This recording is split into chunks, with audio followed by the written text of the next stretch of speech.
तो चलिए दोस्तों, स्वागत करते हैं आप सभी लोगों का एक और नए वीडियो लेक्चर में। दोस्तों, इस वीडियो में हम बात करेंगे। देखिए, मैंने कल अक्षीय स्थिति में वैद्युत क्षेत्र की जो तीव्रता होती है किसी बिंदु पर विद्युत द्विध्रुव आघूर्ण के कारण, उसका फॉर्मूला आपको बताया था।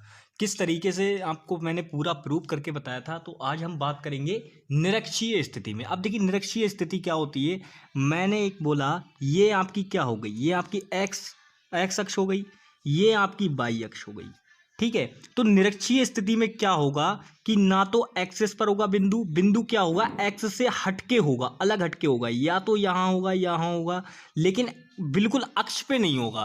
तो वही क्या कहलाता है भैया, उसका निरक्षीय स्थिति कहलाती है। जैसे फॉर एग्जाम्पल अब हम बात करते हैं, यहाँ पे मैं जो है इसके इंस्ट्रक्शंस को लिख रहा हूँ।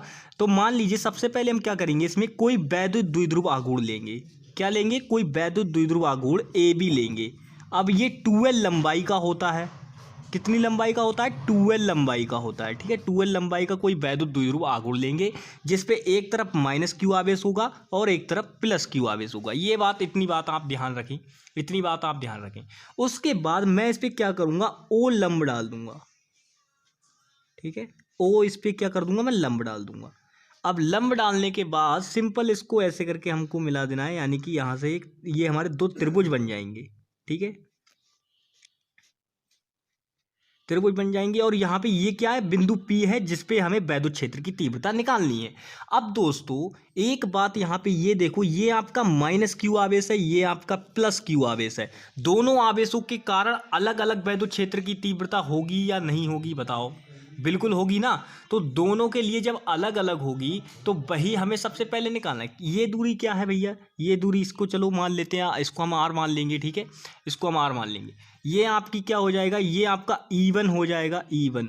अब ये बताओ, माइनस है, माइनस में क्या होता है, अंदर की तरफ होती है। वैद्युत क्षेत्र की दिशा किधर की होती है, अंदर की तरफ होती है। वहीं अगर हम बात करें प्लस आवेश के कारण, तो ये किस तरफ को होगी, बाहर की तरफ को हो जाएगी। बिल्कुल, बताओ भाई, ऐसा ही होता है ना। अगर +q से वैद्युत क्षेत्र की दिशा कहाँ को होती है, बाहर को होती है, और -q से किधर को होती है, अंदर की तरफ को होती है। ये बातें छोटी छोटी आपको पता होंगी। अब चलिए, अब इसकी थोड़ी सी इंस्ट्रक्शंस, थोड़ी सी बात को लिखते हैं इसकी, क्योंकि लिखना जरूरी है। तो हम किस प्रकार से, सबसे पहले तो हमें ये डायग्राम बनाना होगा। निरक्षीय स्थिति में आपको फॉर्मूला पता होना चाहिए। ये चीज़ें लिखवाता नहीं है, ये तो जस्ट प्रूफ के लिए है। तो सबसे पहले हम क्या करेंगे, माना AB, एक AB लंबाई 2L का एक विद्युत द्विध्रुव आघूर्ण है,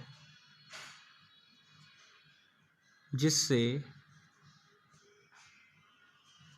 ठीक है, जिससे क्या है, जिससे मध्य बिंदु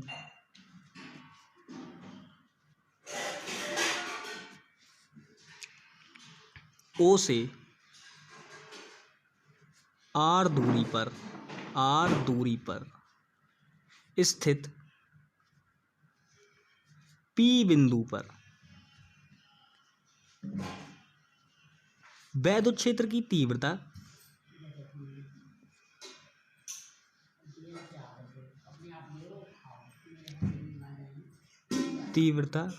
ज्ञात करनी है। सिंपल, ज्ञात करनी है। ठीक है, ज्ञात करनी है, ज्ञात करनी है।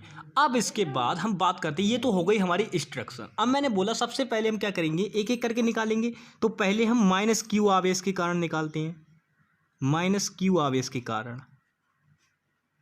के कारण तो सिंपल, सबसे पहले इसे हम E1 मान लेंगे। इसके ऊपर आप ये साइन लगा सकते हैं, क्योंकि भैया सदिश राशि होती है। फॉर्मूला अप्लाई करो बिंदु आवेश के लिए, 1/4πε0k। ठीक है, ये हो गया। Q अपॉन के बाद क्या करोगे भैया, AP। ये AP दूरी है, क्या है, AP दूरी है। तो ये क्या हो जाएगा, AP का स्क्वायर हो जाएगा। अब एक बात बताओ, यहाँ पे हम एक छोटी छोटी बातें हैं जिनको हम आपको बता दे रहे हैं, लेकिन आपको समझना होगा। ये क्या बन रहा है, ये इतना एक ट्रायंगल बन रहा है, नहीं बन रहा है, ये इतना एक ट्रायंगल बन रहा है। यानी कि AOP, ये त्रिभुज बन रहा है नहीं बन रहा है? तो ये जब त्रिभुज बन रहा है तो यहाँ पे इनकी त्रिज्या बन जाएगी ना R² प्लस L²। ये क्या हो जाएगा ये बताओ, ये बताओ। ये अभी देखो यहाँ पे क्या होगा, ये बताओ। ये इतनी दूरी इसकी आधी है, अरे यार AB दूरी क्या हो जाएगी, AB दूरी हो जाएगी AO, बट AO इतनी और OB, AO को जोड़ोगे प्लस OB को जोड़ोगे तभी तो आपको AB मिलेगा। यानी इतनी लंबाई और इतनी लंबाई, इन दोनों लंबाइयों को जोड़ दोगे, इन दोनों लंबाइयों को जोड़ दोगे तभी तो आपको ये पूरी प्राप्त होगी। यानी कि 2L कब मिलेगा, जब L प्लस L जुड़ेंगे तभी तो 2L होगा। तो वहीं से हमें ये करना है, ये क्या है आपका L, ये क्या है आपका R। तो आपको दे क्या क्या रखा है, ये समकोण त्रिभुज बन रहा है तो पाइथागोरस प्रमेय इसमें अप्लाई कर दो। तो समकोण त्रिभुज AOP में आप क्या करोगे, पाइथागोरस प्रमेय लगा दोगे। पाइथागोरस प्रमेय से इसका कर्ण निकल आएगा और कर्ण क्या लेकर के आएगा आपका √R² प्लस D²। यानी ये जो भुजा है ये क्या निकल के आएगी आपकी √R² प्लस L²। ठीक है, ये आपकी निकल के आएगी। अब जब ये निकल के आ गई तो ये बस सिंपल, और जो ये होगी वही ये होगी क्योंकि ये दोनों एक दूसरे के समरूप त्रिभुज है। तो ये भी क्या हो जाएगी √R² प्लस L²। सिंपल, बस इतना सा कंसेप्ट है। अब इसके बाद अप्लाई कर दो सिंपल। अब ये AP का स्क्वायर है तो AP का स्क्वायर है तो यहाँ पे सिंपल वैल्यू पुट कर दो, AP की वैल्यू पुट कर दो यहाँ पे 1/4 एप्सिलॉन के, क्योंकि यहाँ पे AP क्या है, AP इस त्रिभुज में क्या है, AP इस त्रिभुज में आपका कर्ण है। ये देखो ये भुजा है AP, ये क्या है कर्ण है आपकी। तो सिंपल Q कर्ण की वैल्यू यहाँ पे रख दो, यानी कि √R² प्लस L² का स्क्वायर। स्क्वायर करने से क्या होगा, ये भैया रूट चढ़ा हुआ है तो कुछ नहीं होगा। सिंपल जरा सा काम करना है बस, E1 बराबर 1/4 एप्सिलॉन के, एप्सिलॉन नॉट के बोलते हैं, ठीक है इसको, एप्सिलॉन नॉट के, ठीक है एप्सिलॉन नॉट के बोलते हैं इसको। और ये Q आपका हो जाएगा अपॉन में √R², ये अंडर रूट हटेगा बस केवल, और L² ये बचेगा। अब यहाँ से क्या करो, इसको चाहे तो आप इतना ही छोड़ दो, इसको चाहे तो आप क्या करो इतना ही छोड़ दो, ठीक है। इसको इतना ही छोड़ देते हैं हम, इसको इतना ही छोड़ देते हैं, इसको समीकरण 1 मान लेते हैं, इक्वेशन 1 मान लेते हैं इसको। अब हम बात करते हैं प्लस Q आवेश के कारण, प्लस Q आवेश के कारण, आवेश के कारण, ठीक है प्लस Q आवेश के कारण बात करते हैं। सिंपल, अब इसको हम क्या करेंगे E2 मान लेंगे। इसकी वैद्युत क्षेत्र की दिशा किसकी कहाँ को होगी, बाहर की तरफ को होगी, ये बात आपको पता है। तो इसके लिए भी सिंपल फार्मूला अप्लाई कर दो 1/4 एप्सिलॉन नॉट के, ये हो जाएगा Q और इसके लिए भी क्या है, इसके लिए भी वही सेम यार, क्योंकि यहाँ पे देखो यहाँ पे कर्ण क्या हो जाएगा BP हो जाएगा, यहाँ पे AP है। चूंकि जब त्रिभुज समरूप है तो इनकी भुजाएं आपस में बराबर होंगी, यानी कि AP भुजा बराबर होगी BP भुजा के। सिंपल, अगर हम यहाँ पे कर्ण इसका नहीं भी निकालते ना, पाइथागोरस प्रमेय इसमें नहीं भी अप्लाई करते, तब भी हमारा त्रिभुज का रूल अप्लाई हो जाता। तो बस सिंपल यही हमको देखना था, कोई बात नहीं है। अब यहाँ पे हम क्या कर देंगे, BP का स्क्वायर कर देंगे। ब्लड प्रेशर का स्क्वायर मत समझ लेना, ब्लड प्रेशर का स्क्वायर की बात नहीं कर रहे हैं हम यहाँ पे, ठीक है। 1/4 एप्सिलॉन नॉट के Q अब BP के स्क्वायर की बात कर रहे हैं तो √R² प्लस L², क्योंकि ये इसकी वैल्यू है, ठीक है। स्क्वायर कर देंगे इसका। स्क्वायर करने के बाद हम क्या करेंगे, E2 बराबर क्या हो जाएगा 1/4 एप्सिलॉन के Q और ये R², क्योंकि अंडर रूट हट जाएगा और तो कोई परिवर्तन होना नहीं है, L²। अब मैं एक बात आपको बताऊंगा, ये 2 बन गई। अब आप एक बात यहाँ पे देखोगे कि हमारे दोनों मान समान आए हैं, यानी कि वैद्युत क्षेत्र की तीव्रता प्लस Q आवेश के कारण और माइनस Q आवेश के कारण दोनों समान है। तो हम लिखेंगे चूंकि E1 बराबर है E2 के, जब ये दोनों बराबर हैं तो क्या होगा, अब बराबर हैं तो देखिए अभी इनके लिए एक कंडीशन और बनेगा। कैसे बनेगा वो देखिएगा। सबसे पहले हम बात करते हैं, ये बराबर जब आ गए हैं तो कुछ ना कुछ तो होगा ना इनका, कुछ ना कुछ तो हमें करना पड़ेगा। चलिए अब इसके बाद अब इनकी हम परिणामी वैद्युत क्षेत्र की तीव्रता कैसे करके निकालेंगे। तो परिणामी वैद्युत क्षेत्र की तीव्रता निकालने के लिए यहाँ पे हमको क्या करना होगा, परिणामी वैद्युत क्षेत्र की तीव्रता E निकालना है ना, परिणामी वैद्युत क्षेत्र की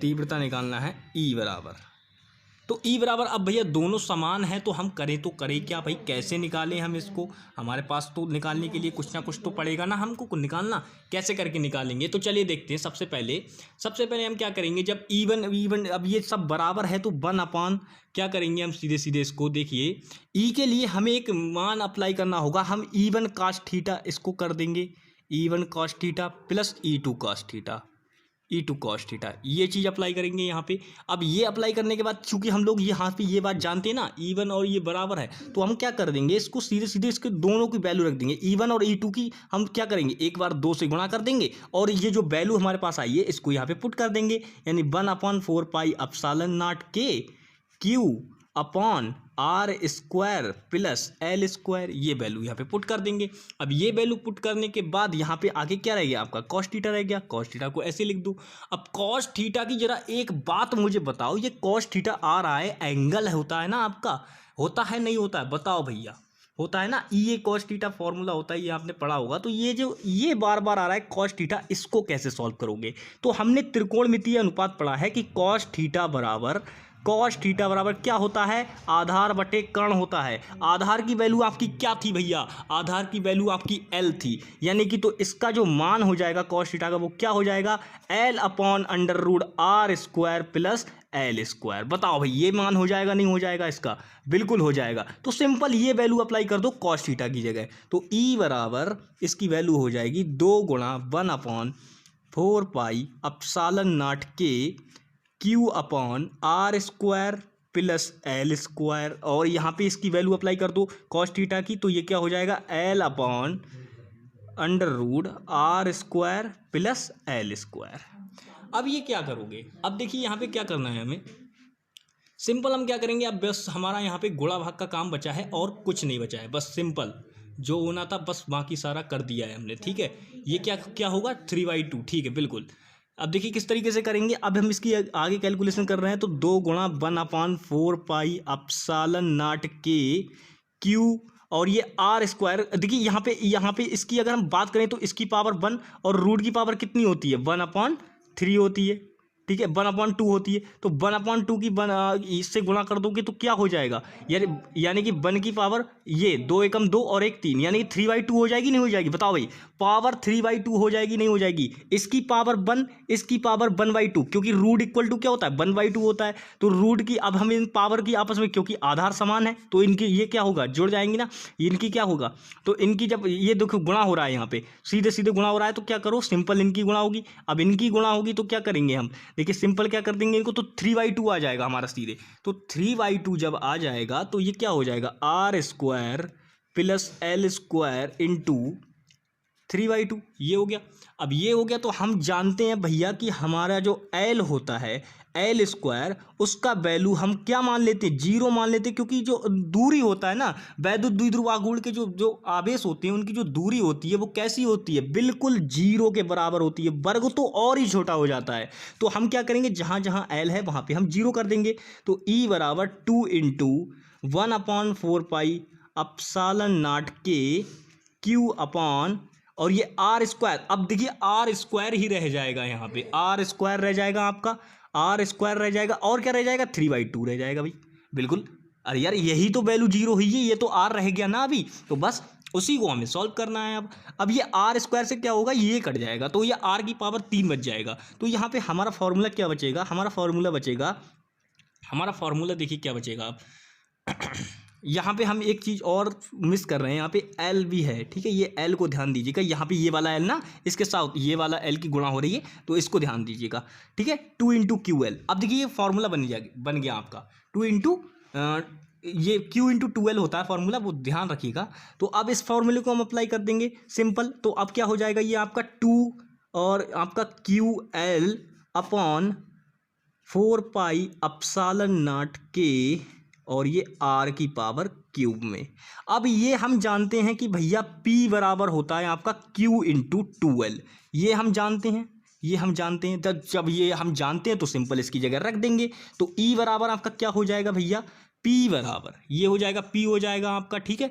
या आप ऐसे करके लिख सकते हैं 1/4 पाई एप्सिलॉन नॉट के P अपॉन आर क्यू, तो ये आ गया आपका निरक्षीय स्थिति के लिए वैद्युत क्षेत्र की तीव्रता का फॉर्मूला। इसको ही आप अप्लाई करोगे हर जगह, ठीक है, इसको आप अप्लाई करोगे। तो चलिए दोस्तों, मिलेंगे नेक्स्ट वीडियो में, तब तक के लिए bye bye, take care and Jai Hind.